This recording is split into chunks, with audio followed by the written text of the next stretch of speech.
I played basketball and football here. Falls City, the grade school was so awesome, man. We played sports, all sports. We won trophies, and there were some awesome teams come out of here. I mean, they went clear to Canada one year in football. I wasn't the best athlete in the world, but some of them were, like Wayne Scott, Roy Carver. Roy Carver in high school here, I don't know if any of his records have ever been broke. They say Dennis Rancourt broke one of them. The Statesman had a Hooper of the Week, and he got it almost every week his senior year in basketball. As a fifth grader, he was from Valsets here. He came here in the fifth grade, and his whole family were unbelievable athletes.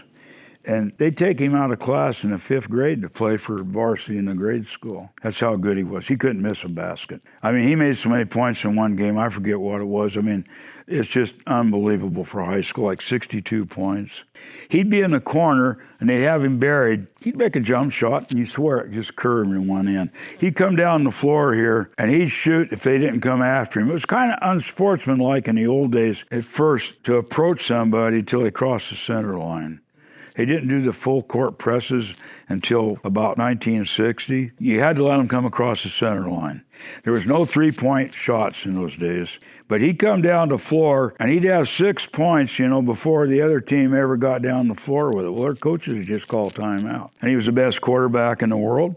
And in baseball, he was unbelievable. He only ate certain things all week. He worked out. He shot 1 million shots a week. He studied every pro player to act like them, stand like him. So the teachers come to school early in high school just to teach him what he needed to know. So he got a full ride at Western over at Wasp. He went over there to play basketball, and he never played basketball. He played baseball. He's mean as ever. He's one of my best friends. He helped me so much through life, you can't believe it. And yet I could have hit him on the head with a hammer yet even. Down the high school, I don't know if they still have mules in that gym. The students got to ride them and play a ball game with them. They were going back and forth up and down the floor. And the guy with a shocker would follow somebody that he knew would fall off, which I would come around behind them and shock them, and then they'd duck their heads. I fell off that thing many times. If you got the ball, you could get off and run to the basket and then come get back on the donkey, because the donkey wouldn't usually go where you wanted it to anyway. You could shoot from the donkey, you could get off and take it up there yourself. Not many people got many shots. We didn't pay money to participate. The audience paid money to watch us. And they usually made a lot of money at it. And they had a lot of fun, except the donkeys. And I think they actually had fun too. I'm not for sure if I had fun all those times I fell off, because they would be running down the floor and then just duck their head and you just go right sliding on off. You should try it someday, but make sure and wear padded clothes. My best story is we played Jefferson in the Dallas gym.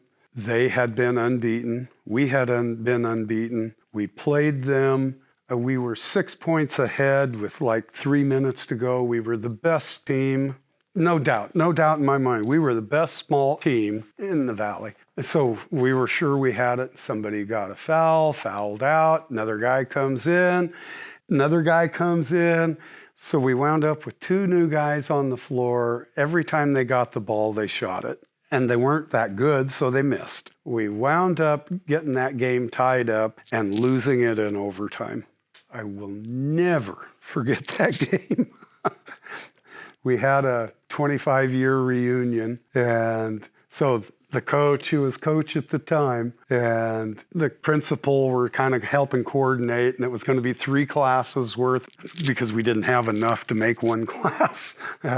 And so we were going to meet at the Jay's restaurant over in Monmouth, and I'm sitting there waiting because I'm kind of type A about meetings. I'm there early, and I see what looks like the principal pull in, and the coach gets out of his car, and they start walking to the door. I get out and start walking to the door, and the coach goes, "Do you remember that game the way I do?" 25 years later, it was still on his mind.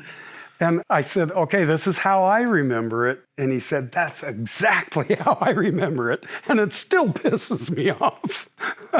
Do you remember that Falls City and Perrydale did they ever have a co-op? Yes, it was actually, if I'm not mistaken, but I believe it was the first co-op ever in the state of Oregon. What happened was both Falls City and Perrydale were short numbers that year. In fact, Mr. Kidd was on that team. And our numbers were real low, and Perrydale's numbers were real low, and so we decided to combine. They had enough kids to play, we didn't.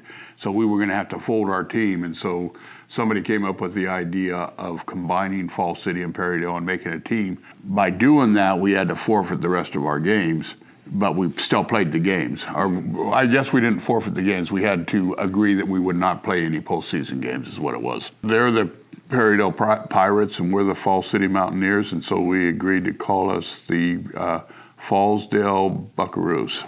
Do you know how long that co-op was? 1 year. Oh, 1 year. Oh, just 1 year. Okay. Yeah, I was a Fallsdale Pirate. I was the best player in the Fallsdale Pirate. I have a lot of medals to show it too. It was 1 year. Perrydale had about 14, 15 students on their football team, but it was the first year of bringing football back to their school.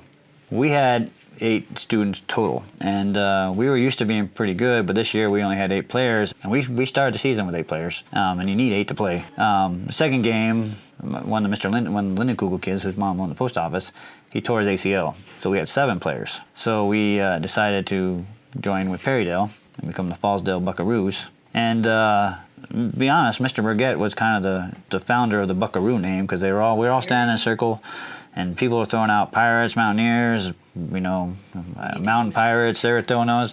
All of a sudden, Mr. Burgett yells, Buckaroos! And now we're Buckaroos. No, Buccaneers. He yelled out Buccaneers. That's what he yelled out. Fallsdale Buccaneers. The worst thing about that, I had to change my number from 32 to 33. They didn't have a 32. But their uniforms were better than ours, because they're brand new. It was great. I know some people didn't like it. I liked it. I met some great people. I met my friend Bryce and Nath Erickson, who actually moved to Falls City afterwards. Still friends to this day. I probably wouldn't have been that good friends with them if we wouldn't have done that. I doubt if you guys have seen it because they've remodeled the backside of the gymnasium, but I and a couple other kids built the concession stand back there that is now covered up. We also built dugouts for the baseball team up at the upper park, because that's where we played football and baseball. And they had the grandstands up there that kids used to sit in to watch the games if they were watching. We always went up there early because we had to fill in the gopher holes so that if you were running, you didn't sprain your ankle. And we played football and baseball up there. And that was before they owned the property and put the field down here below. You guys built preschool over here. That was actually part of the lawn. And we used to play softball at lunchtime out there, always trying to hit the ball as far as we could to maybe hit the building, but very few could do that. Valsette's was, that was our nemesis. We did our best to beat them every time they came down here or we went up there. And we didn't always succeed, but we weren't bad. The ball games weren't bad. I did not play in sports, but there was volleyball here. My sight was not good enough for that, so I didn't care for any of it. You could give me a book and I could tell you anything, but I was more of a nerd than not. There was cheerleading then. Do you have cheerleading now? No. No? Why not? We have volleyball, we have track, we have football. Do you girls get to run in track? Do you get to do track? Yes. Well, see, we weren't allowed to then. And that was something that I would have liked, because if they sent us running one afternoon, I could run for hours. I was good at that. But it didn't require real good sight to do that, because I could not see a ball. And my idea of standing up and playing dodgeball where you have to stand there until they hit you, I don't think so. I always made sure they killed me at the very beginning. So I was over with it. I thought, oh, brother.